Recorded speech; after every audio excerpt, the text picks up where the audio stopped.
आपका तेज मुकाबला देख रहे हैं आप। मैं हूं आपके साथ मिशा बाजवा चौधरी। हाथरस का सच आखिर है क्या? आखिर हाथरस पर कौन सच्चा है और कौन झूठ बोल रहा है? उत्तर प्रदेश सरकार आरोप लगा रही है कि हाथरस के बहाने बड़े दंगे का षड्यंत्र रचा जा रहा था। सरकार ने यह भी दलील दी है कि हिंसा की आशंका के चलते पीड़िता के शव का रात में अंतिम संस्कार कर दिया गया और उत्तर प्रदेश सरकार यह भी दावा कर रही है कि पीड़िता का अंतिम संस्कार परिवार की अनुमति से किया गया है। यह नई बात है। तो यह तो था उत्तर प्रदेश सरकार का पक्ष जो उन्होंने कोर्ट में एफिडेविट यानी हल्फनामे के जरिए सामने रखा। लेकिन सवाल है कि उत्तर प्रदेश सरकार के इस दावे में क्या वाकई दम है? सवाल यह भी कि क्या हाथरस केस में प्रशासन अपनी नाकामियों को छिपाने में लगा हुआ है, इस कोशिश में जुटा है? इसी मामले पर आज करेंगे तेज मुकाबला।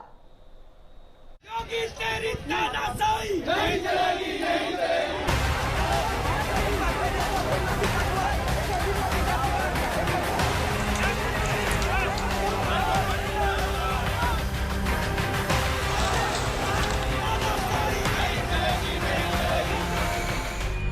डर में न्याय नहीं होता। पहले हमारे पीड़ितों को सुरक्षित माहौल देना पड़ेगा। जौनपुर की घटना है, आजमगढ़ की है, लखीमपुर खीरी में हुआ, कानपुर देहात में हुआ, बलरामपुर में हुआ, यहाँ पर हुआ। आए दिन ऐसी घटनाएं हो रही।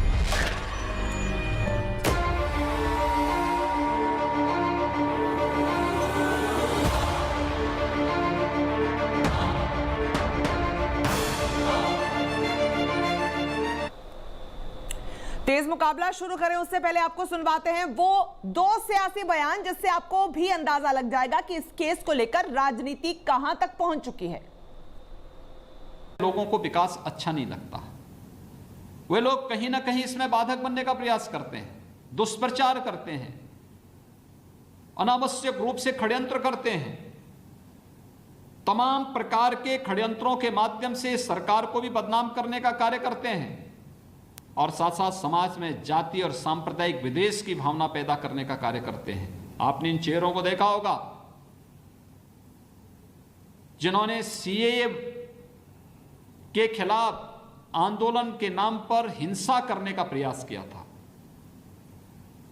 जिन्होंने कोरोना कालखंड के दौरान तबलीगी जमात के लोगों को प्रश्रय देकर के कोरोना फैलाने की कुत्सित चेष्टा की थी, जिन्होंने प्रदेश के अंदर विभिन्न स्तर पर अराजकता पैदा करने का प्रयास किया था। और आपने देखा होगा सरकार ने न केवल उनको बेनकाब किया बल्कि ऐसे तत्वों से सख्ती से निपटने का कार्य भी किया। Because I wanted that family to know that they are not alone. मैं इसलिए वहां गया था और मैंने परिवार से कहा मैं सिर्फ आपके लिए नहीं आया, मैं आपकी बेटी के लिए आया हूं, आपके लिए आया हूं, मगर मैं देश में जो लाखों महिलाएं हैं जिनके साथ रोज कोई ना कोई बदतमीजी होती है, हजारों महिलाएं हैं जिनका रेप होता है, मैं उनके लिए भी यहां आया हूं। इंटरेस्टिंग बात यह है कि बच्चे का रेप होता है, मर्डर होता है, पूरा एडमिनिस्ट्रेशन परिवार पर आक्रमण करता है और देश के प्रधानमंत्री एक शब्द नहीं कहते। इंटरेस्टिंग बात है। तेज मुकाबला के जरिए आज कौन कौन से सवाल हैं जो आपके सामने हम रख रहे हैं और हमारे मेहमानों के सामने भी यही सवाल हम रखेंगे कि क्या परिवार की सहमति से हुआ पीड़ित का अंतिम संस्कार? ये बड़ा सवाल है। उत्तर प्रदेश सरकार ने एफिडेविट में कहा है कि उनकी मंजूरी से हुआ। क्या धार्मिक रीति रिवाज से अंतिम संस्कार की बात सही है? क्या हाथरस के बहाने उत्तर प्रदेश के में दंगे भड़काने की साजिश रची जा रही थी? ये सवाल पूछेंगे आज। विपक्षी दलों पर योगी सरकार के आरोपों में कितना दम है आखिर, ये भी समझने वाली बात है। कहीं अपनी नाकामियों को छिपा तो नहीं रहा हाथरस का प्रशासन, क्योंकि अब तक जनता को यही मैसेज जा रहा है कि कहीं ना कहीं कुछ तो है जो छुपाया जा रहा है। तो इन तमाम सवालों के साथ मैं अपने मेहमानों का रुख कर लेती हूँ। बहुत बहुत स्वागत करती हूँ। रेणु भाटिया नेता बीजेपी की हमारे साथ जुड़ रही हैं, अलका लांबा स्पोक्स पर्सन कांग्रेस की हमारे साथ जुड़ रही हैं, प्रियंका राणा सोशल एक्टिविस्ट हैं जो आज पब्लिक प्रवक्ता की हैसियत से हमारे शो पर जुड़ रही हैं। रेणु जी, उत्तर प्रदेश सरकार ने एफिडेविट जो दिया है उसकी जो मोटी मोटी बातें हैं वो एक बार बोल दूं ताकि फिर उससे बात शुरू करें। उत्तर प्रदेश सरकार आरोप लगा रही है कि हाथरस के बहाने बड़े दंगे का षड्यंत्र रचा जा रहा था। हिंसा की आशंका के चलते पीड़िता के शव का रात में अंतिम संस्कार किया गया। उत्तर प्रदेश सरकार यह भी दावा कर रही है कि पीड़िता का अंतिम संस्कार परिवार की अनुमति से किया गया। इस पर आपका एक रिएक्शन पहले ले लूं। देखिए, उत्तर प्रदेश सरकार ने बहुत स्पष्ट रूप से कहा है और उन्होंने एफिडेविट देकर इस बात को कहा है और माननीय योगी जी ने 2 बार अपने बयानों में इस बात को क्लियर किया है कि दिल्ली की तर्ज पर उत्तर प्रदेश में दंगे कराने का प्रयास किया गया था। उन लोगों की ऑडियो क्लिप भी सामने आई है जिन्होंने कहा कि हम जो है मास्क पहनकर दंगा करेंगे, हम चंद कांग्रेसियों के बीच में घुसकर दंगा करेंगे। तो ये सारी प्लानिंग ऑडियो में क्लियर हुई है और आपने ये देखा कि सरकार ने जो अधिकारी हैं उन्होंने परिवार से पूछकर ही अंतिम संस्कार किया और वो इसलिए उस समय किया गया और ये बहुत स्पष्ट किया गया इस बात को कि किसी भी तरह की परिवार को कोई नुकसान ना हो, कोई भी इस तरह से मॉब उनके खिलाफ ना हो जाए या कोई भी इस तरह से भड़काने वाला काम ना करे। तो उत्तर प्रदेश सरकार ने सभी तरीकों से सुरक्षा की दृष्टि से शहर की भी, परिवार की भी, गांव की भी सुरक्षा की दृष्टि से ये सारे कार्य किए। ठीक है, यानी रेणु जी आप भी ये मान रही हैं कि सरकार जो दावा कर रही है कि परिवार की सहमति से, उनकी रजामंदी से वो आधी रात को संस्कार किया गया, जो इस वक्त सारी मीडिया ने, सारी पब्लिक ने देखा जिस तरह से वो हशप किया गया। रेणु जी आपको मैं एक बात सुनवाना चाहती हूँ। विक्टिम के परिवार के एक सदस्य हैं जो आपकी इस बात से, सरकार के इस एफिडेविट में दी गई बात से इत्तेफाक नहीं रखते हैं। परिवार का सदस्य है जो ये कह रहा है कि हमारी रजामंदी शामिल नहीं थी इसमें। सुनिए पहले। बॉडी 3-4 बजे के आसपास आ चुकी है, पहले से ही आ चुकी थी और इन्होंने हमें वहाँ गुमराह करते रहे और वहाँ पे जो दिल्ली पुलिस के अधिकारी हैं उन्होंने बोला कि बॉडी दिल्ली के अंदर है और जबकि बॉडी दिल्ली के अंदर नहीं थी। अच्छा, ये बताइए आपको बोला अंतिम संस्कार में अभी की जबरन की आप चलो अंतिम संस्कार? जी, हम सुबह की बोले ना, हमें कल अंतिम संस्कार करना है। अभी वो लोग हमें ऐसे फुसला रहे हैं, जबरदस्ती भी कर रहे हैं, गुस्सा भी दिखा रहे हैं अपना कि बाहर चलो, हमारे साथ बदतमीजी कर रहे हैं। मेरे फादर है, उनकी लात मारी है। रेणु जी आपने सुना, मृतक का भाई था ये जो कह रहा था कि हम सुबह दाह संस्कार करना चाह रहे हैं। क्लियर साफ आवाज उसकी सुनी आपने। और अब भी आप कहेंगे कि उत्तर प्रदेश सरकार ने परिवार की सहमति के साथ संस्कार किया और विधि विधान से संस्कार किया। तस्वीरें झूठ बोल रही हैं क्या? बिल्कुल, मैं अभी भी वही बात कहूंगी। मैं अपनी बात पे अटल हूं कि परिवार की सहमति से परिवार को सारी तरीके से बातें बताने के बाद सारी प्रक्रिया हुई। एक मिनट मेरी बात पूरी होने दीजिए, शायद आप मेरी बातों का अर्थ समझ पाए।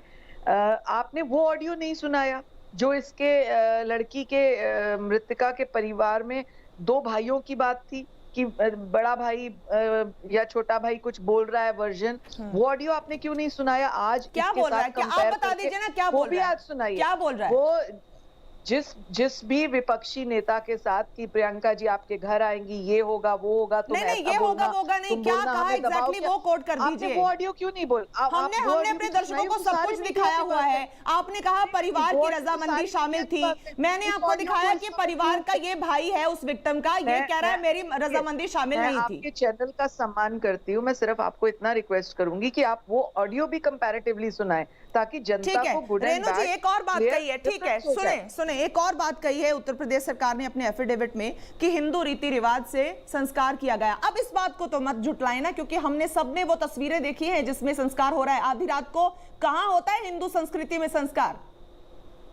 देखिए, परिस्थितियों को देखा जाता है, किस परिस्थिति में वो बच्ची थी, किस तरह का उस समय माहौल था, आसपास के लोगों का माहौल क्या था, परिवार की उस टाइम स्थिति कैसी थी, इन सारी चीजों को भी देखा जाता है। ये कोई नई बात नहीं है आज की डेट में भी आप कोरोना के पेशेंट देखेंगे, उनको रात को भी ले जाया जाता है। ठीक है, कोरोना की बात नहीं कर रहे हैं ना हम कह रहे हैं उत्तर प्रदेश सरकार ने कहा कि एफिडेविट में दिया है सरकार ने सुप्रीम कोर्ट को, सुप्रीम कोर्ट को यूपी सरकार ने कहा है कि विधि विधान से संस्कार हुआ है। मैं कह रही हूँ कि एविडेंस बताते हैं आधी रात को हुआ है, विधि विधान तो यहीं पर ताक पर रख दिए। अलका जी का रुख करूंगी। अलका जी, सुप्रीम कोर्ट में जो एफिडेविट दिया गया है वो आपको किस तरह आप उससे देखती हैं? क्या आपको लग रहा है कि उत्तर प्रदेश सरकार मिसलीड कर रही है सुप्रीम कोर्ट को ये बातें कहकर? और कहीं ना कहीं क्या आपको भी ये लगता है कि परिवार के साथ ही कॉन्ट्रडिक्शन में सरकार खड़ी है उस विक्टिम के परिवार के साथ?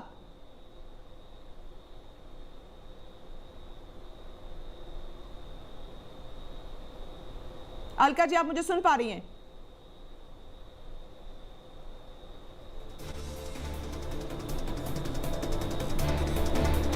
अलका जी तक शायद मेरी आवाज नहीं जा रही है। प्रियंका राणा, आपका रुख कर लेती हूँ। आप पब्लिक प्रवक्ता की हैसियत से शो में जुड़ी हैं। आपको मेरी आवाज आ रही है? हाँ जी अलका जी, आ गई आपकी आवाज। मेरा सवाल यही था कि उत्तर प्रदेश गवर्नमेंट का जो हल्फनामा है, क्या आपको ये मिसलीडिंग लग रहा है, सुप्रीम कोर्ट को मिसलीड करता हुआ? क्योंकि जो फैक्ट्स हैं वो सामने विजुअल्स में भी कुछ और दिखाई दे रहे हैं, लेकिन उत्तर प्रदेश सरकार कह रही है सहमति के साथ संस्कार किया गया, परिवार के साथ उनको लेके किया गया और विधि विधान से किया गया। पहला सवाल तो मेरा यही है as a normal citizen of India कि कौन सा संस्कार आधी रात को किया जाता है और प्रशासन कौन होता है संस्कार करने वाला?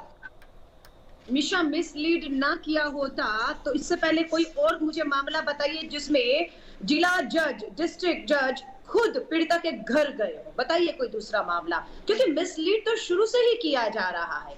ये जो कहानियां, कोरोना काल था, दंगे हो सकते थे, इसलिए परिवार की इजाजत नहीं थी, सहमति नहीं थी, उपस्थिति भी नहीं थी, उसके बावजूद 2:30 बजे पेट्रोल से जल्दबाजी में पीड़िता को फूंक दिया जाता है। माँ रो रो के वीडियो में कह रही है, सबके सामने है, उसके हाथ पीले कर दीजिए, बेटी कुंवारी जा रही है, पीले हाथ किए जाते हैं, नहीं कर पाई माँ। भाई ने राखी पर सूट दिया था, सिलवाया नहीं था, उसे चीखते रहे कि उस पे डाल देने दीजिए। परिवार यहाँ तक कह रहा है कि हमें तो चेहरा नहीं दिखाया, हमें तो ये भी नहीं पता है कि हमारी बेटी थी या कोई और था।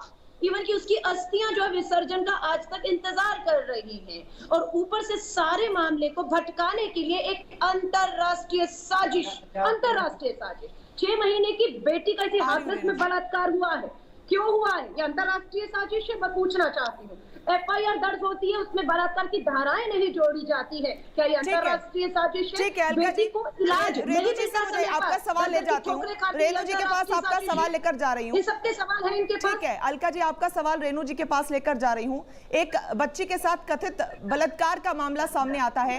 उत्तर प्रदेश सरकार, ये क्रोनोलॉजी सुनिएगा आप रेणु जी, उत्तर प्रदेश सरकार मुआवजे का ऐलान कर देती है, 10 लाख रुपया अनाउंस होता है पहले, फिर मामला थोड़ा और बढ़ जाता है, उसके बाद वो जो मुआवजा होता है वो भी बढ़ जाता है, 25 लाख कर दिया जाता है, घर देने की बात होती है, एक जॉब देने की बात होती है। ये तमाम चीजें हो रही होती हैं, आधी रात को हश हश करके एक संस्कार भी कर दिया जाता है। परिवार बिलक रहा है, गाड़ी के सामने खड़ा हो जाता है जो पुलिस की गाड़ी है कि नहीं चाहते हम ये संस्कार इस तरह से हो, हमारी बेटी हमें दी जाए, आखिरी बार आखिरी राइट्स करने के लिए नहीं दी जाती है। और अब ये सारी चीजें जब हो जाती हैं तो सुप्रीम कोर्ट में कह दिया जाता है कि ये बहुत बड़ा खतरा था, जो सुरक्षा के मद्देनजर ये सब किया गया। तो रेणु जी मुझे ये बता दीजिए, वो जो बेचारे पुलिस के अधिकारी, SP, DSP, इंस्पेक्टर और पुलिसकर्मी, वो तो खामखा सस्पेंड कर दिए गए।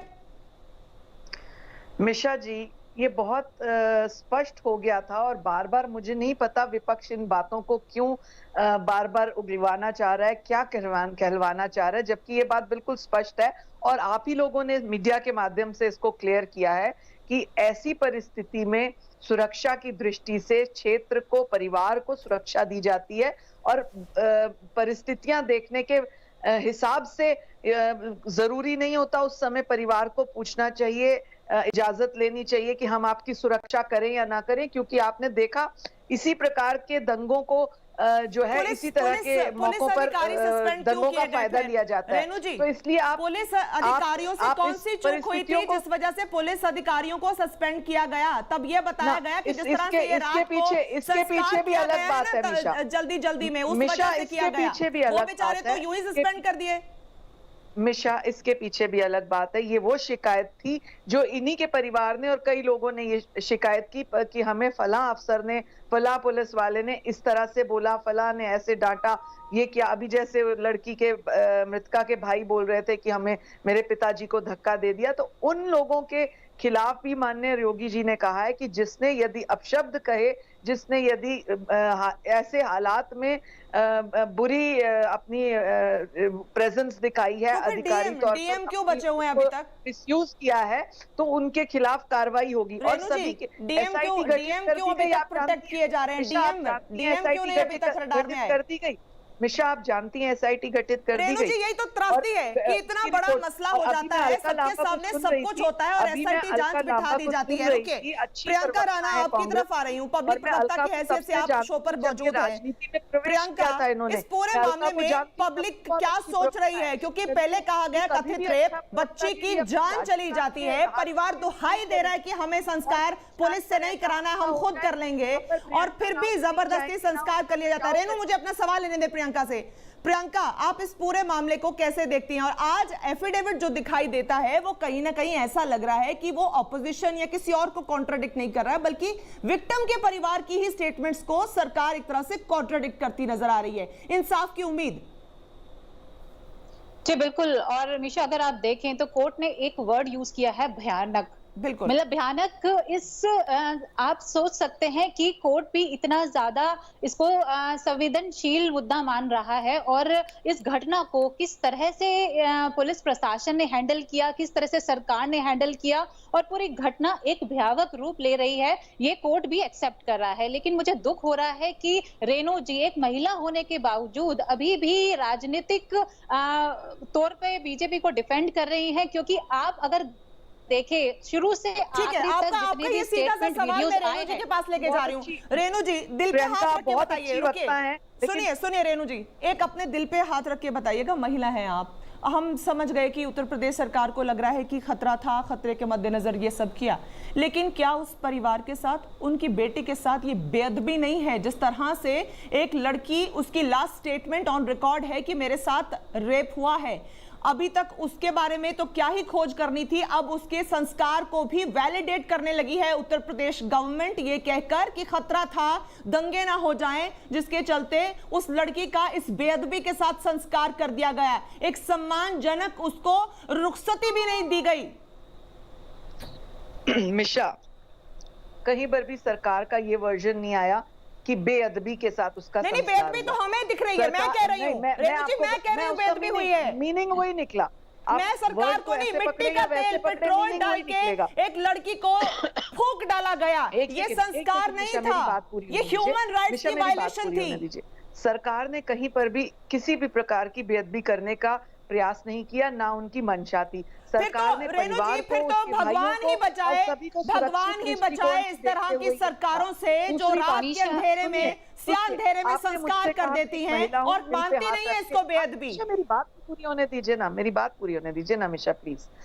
सर, मैं एक महिला होने के नाते अगर आप मुझसे उस नाते पूछ रही हैं, तो आप ये देखिए, सरकार ने पहली लाइन में, पहले शब्द में योगी सरकार ने ये कहा कि जो भी इसमें दोषी है उनके साथ सख्त कार्रवाई होगी, कोई बचेगा नहीं। और सीबीआई की जो जांच है उसके लिए योगी सरकार ने कहा, जबकि कांग्रेस विरोध कर रही थी। जेल में मिलने जाते हैं, ठीक है, अलका लांबा, खिलाने की बात कर रहे हैं, अलका लांबा, आपके हाथरस के सांसद पीड़िता के परिवार आपके जवाबों से संतुष्ट अलीगढ़ जिले में अलका लांबा, आपका रुख कर रही हूँ, मिलने जाते हैं। अलका और लांबा, ये पहली बार नहीं हुआ मिशा, ये पहली बार नहीं हुआ। उन्नाव के सांसद साक्षी महाराज को याद कीजिए, वो गए थे अपना वहाँ पर कुलदीप सिंह सेंगर को जेल में मिले, बलात्कार के आरोपी ही नहीं, दोषी भी हैं, और उसके अलावा उन्हें उम्र कैद की मैं चाहूंगी कि सरकार सुनने की भी क्षमता रखे। सरकार के आप प्रतिनिधि हैं, आप जरा सुन भी लीजिए। बहुत क्षमता है मिशा, सुनिए सरकार में क्षमता है, सुनिए जरा, क्षमता है कि एक पीड़िता मर जाती है, उसके परिवार को उसका चेहरा नहीं देखने दिया जाता, माँ बाप से अधिकार छीन लिया जाता है। क्षमता तो बहुत है सरकार के अंदर, और यही क्षमता के लिए हम लोगों ने वोट भी दिया था, और इसी क्षमता के लिए हम लोग ये उम्मीद भी कर रहे थे कि पुलिस प्रशासन काम करे। क्यों अलका लांबा के मुंह पर टेप था उस समय जब निर्भया कांड हुआ था, 8 वर्षों तक फाइल नहीं रेणु मूव करी भाटिया जी, गई, ये शर्मनाक है, ये शर्मनाक है जब हम किसी एक मुद्दे पे बात कर रहे होते हैं तो दूसरे की खामियां निकालना शुरू कर देते हैं। मैं सीधी सीधी बात कहूंगी रेणु जी, कांग्रेस से जनता नाखुश थी, इसीलिए आज देश में मोदी की सरकार है, ठीक है, और जिम्मेदारी से काम करना ही सरकार की एक काम होता है। उसको ये कह देना कि फला फला के टाइम पे ऐसा होता था या उसके राज में ऐसा होता, ये बिल्कुल गलत है। अब हाथरस में जो हुआ, एक तो लड़की के साथ कथित बलात्कार होता है, उसके बाद उसका हश में संस्कार किया जाता है जबरदस्ती।